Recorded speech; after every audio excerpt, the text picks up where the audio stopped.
కథన వేదికకు స్వాగతం.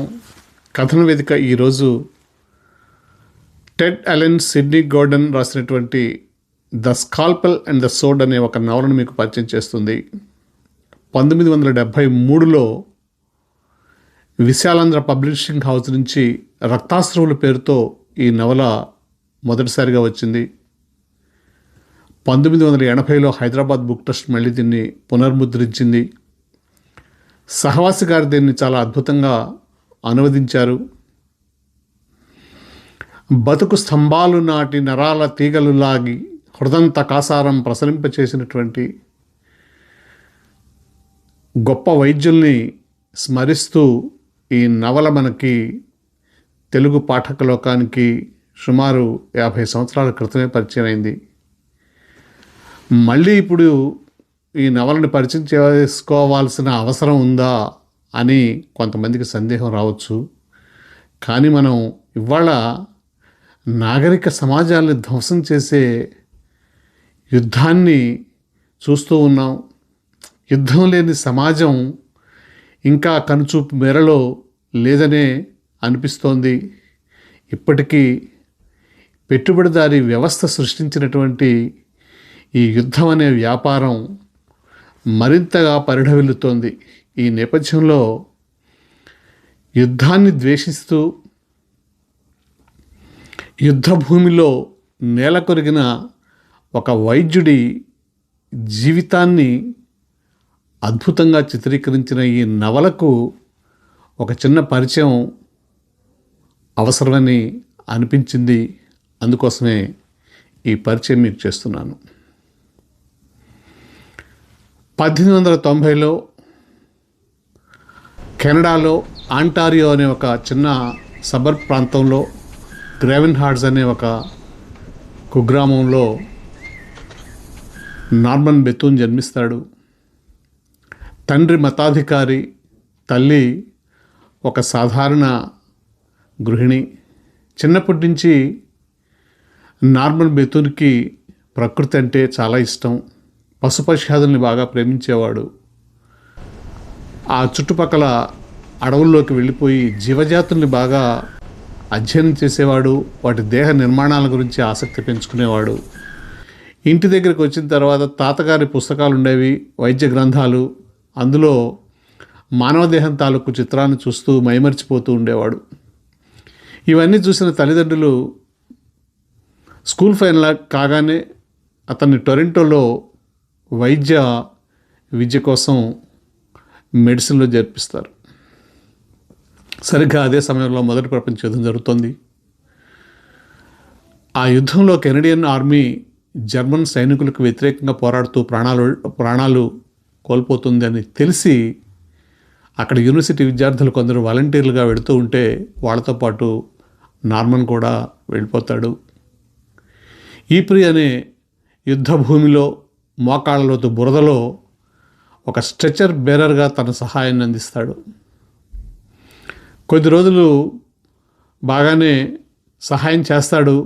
కానీ ఒక సంఘటనలో కాలికి గాయం అవుతుంది. దాంతో పాపం తప్పనిసరి పరిస్థితి అయి కెనడా తిరిగి వస్తాడు. అదే సమయంలో ఫ్రాన్సిస్ క్యాంబెల్ అనే ఒక అమ్మాయితో పరిచయం ఏర్పడుతుంది. వారి సాహచర్యం ప్రేమగా మారుతుంది. తర్వాత కొన్ని డిఫరెన్సెస్ వస్తాయి. ఆ తర్వాత 1926లో ఒక దురదృష్ట సంఘటన జరుగుతుంది. అతనికి టీబీ సోకుతుంది. అప్పట్లో టీబీ అంటే వైద్యం సరిగ్గా ఉండేది కాదు. దాంతో కుంగిపోతాడు.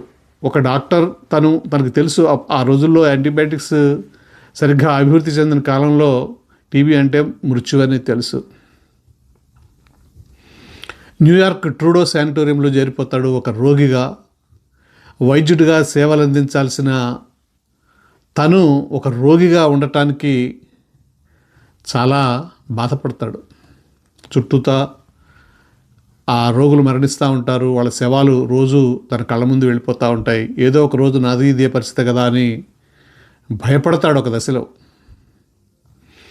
కానీ మహా మొండివాడు, మొరటివాడు, సాహసి. ఏదైతే అదైంది అని చెప్పి అధ్యయనం మొదలు పెడతాడు. ఊపిరితిత్తుల వ్యాధుల గురించి పుస్తకాలు తెప్పించుకుంటాడు, అధ్యయనం చేస్తాడు.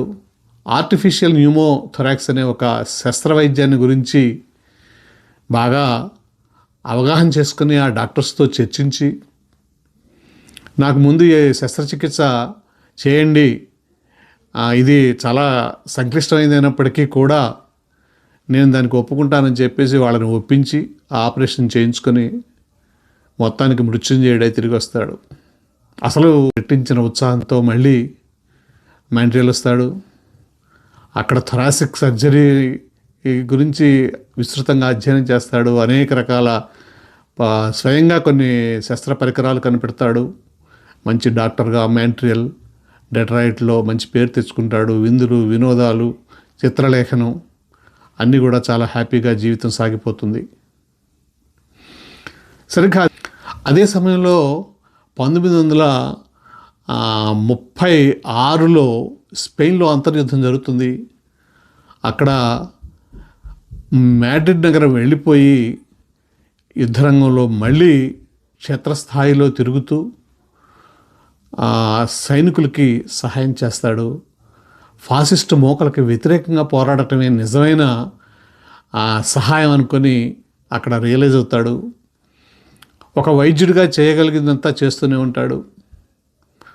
మొబైల్ బ్లడ్ ట్రాన్స్ఫ్యూజన్ అనే ఒక సిస్టమ్ని డెవలప్ చేస్తాడు. ఒక యూనిట్ని స్వయంగా డెవలప్ చేసి స్టెరిలైజేషన్, రెఫ్రిజరేషన్తో అక్కడ క్షేత్రస్థాయిలో యుద్ధరంగంలోని సైనికులకి రక్తాన్ని సప్లై చేసి అనేక మంది ప్రాణాలు కాపాడుతాడు. 1938 సంవత్సరం జపాన్ దళాలు చైనా మీద దాడి చేశాయన్న విషయం నార్మన్ బెతున్కు తెలుస్తుంది. శస్త్ర పరికరాలు అన్నీ తీసుకుని హాంకాంగ్ వెళ్తాడు. హాంకాంగ్ నుంచి రహస్యంగా ఆ జపాన్ దళాల గస్తీ దళాలను తప్పించుకొని చైనా సరిహద్దులకు వచ్చి అక్కడి నుంచి నేరుగా యానాన్ రాష్ట్రం వస్తాడు. యానాన్ రాష్ట్రం అప్పుడు కమ్యూనిస్టుల కంచుకోట. మావో జెడాంగ్ 8th ఆర్మీకి సారథ్యం వహిస్తూ అక్కడ ఒక గుహలో ఆ రాత్రి నార్మన్ బెతున్తో భేటీ అవుతాడు. చాలా ఎగ్జైటింగ్ విషయం అది. చాలాసేపు వాళ్ళు ఆ రాత్రి మాట్లాడుకుంటారు. ఇద్దరూ అలసిపోయి ఉంటారు. కెనడా నుంచి, దేశం కాని దేశం నుంచి చైనా వచ్చినందుకు మావో అతన్ని అభినందిస్తాడు.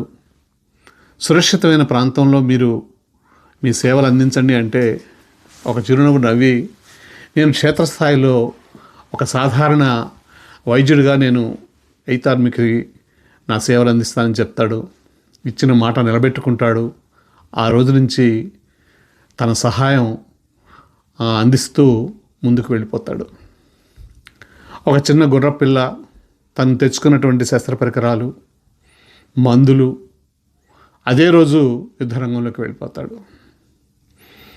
కటికి నేల మీద పడుకుంటాడు. వాళ్ళకిచ్చే జావ కొంచెం తాగి వాళ్ళతో పాటు తిరుగుతాడు. ఆసుపత్రులు లేవు, వెలుగు లేదు, విద్యుత్ శక్తి లేదు, కేవలం టార్చ్ లైట్, ఒక్కొక్కసారి దీపపు చిన్న దీపాలు.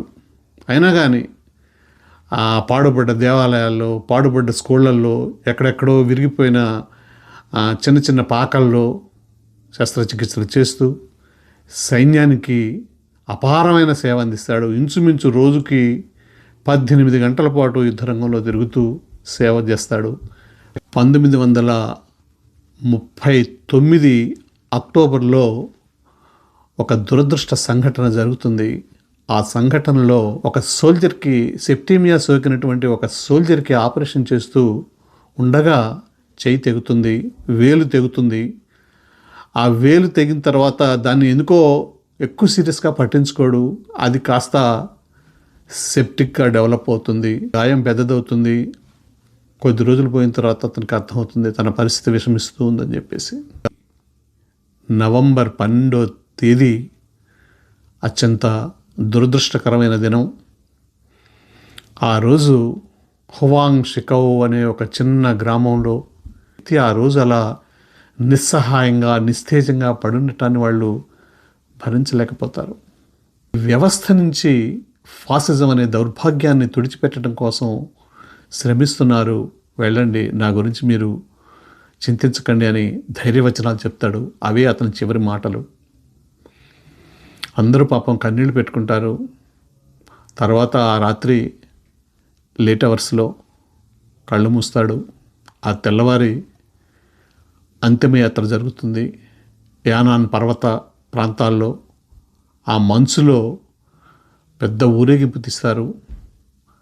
అతన్ని సాగనంపడం కోసం గ్రామస్తులందరూ వస్తారు. అలానే 8th ఆర్మీ దళం కూడా అతనికి సైనిక వందనం అర్పిస్తుంది. అతని సేవల్ని చూసి చలించిపోయినటువంటి మాఓ జెడాంగ్ ఒక ప్రసిద్ధమైన వ్యాసం రాస్తాడు. In memory of Norman Bethune అనే ఆ వ్యాసం చైనా విద్యార్థులకి ఒక పాఠ్యాంశం. ఇప్పటికీ కూడా అది అలానే ఉంది. దాన్ని ఇప్పటికీ చదువుతారు. షిజియా జువాంగ్ అనే ఒక ప్రాంతంలో అతని మెమోరియల్ ఉంది, అతని విగ్రహం ఉంది. చాలామంది చైనీయులు అతన్ని దర్శించుకుంటారు. వెళ్ళి వినమ్రంగా అతని ముందు పూలు జల్లి తమ కృతజ్ఞతను చాటుకుంటారు. విశ్వజనీయ మానవుడని అతన్ని ఎంతో గౌరవంగా భావిస్తారు. అలాంటి వ్యక్తి గురించి రక్తాశ్రువులనే నవల తెలుగు పాఠక లోకానికి అందడం అదొక మరపురాని కానుక. అది మళ్ళీ ఇప్పుడు మనం ఈ సందర్భంలో ఈ పైశాచిక యుద్ధ వాతావరణంలో మళ్ళీ ఒకసారి పరిచయం చేసుకోవటం ద్వారా ఈ నవలను మీరు ఒకసారి మీ ర్యాక్స్లో నుంచి దుమ్ము దులిపి దాన్ని మళ్ళీ మీరు చదువుతారనే ఉద్దేశంతో ఈ నవలని కొద్దిపాటి పరిచయంతో సంక్షిప్తంగా ముగిస్తున్నాను. ఈ పరిచయం మీకు నచ్చినట్లయితే మీ అభిప్రాయాన్ని తెలియచేయండి. ధన్యవాదాలు.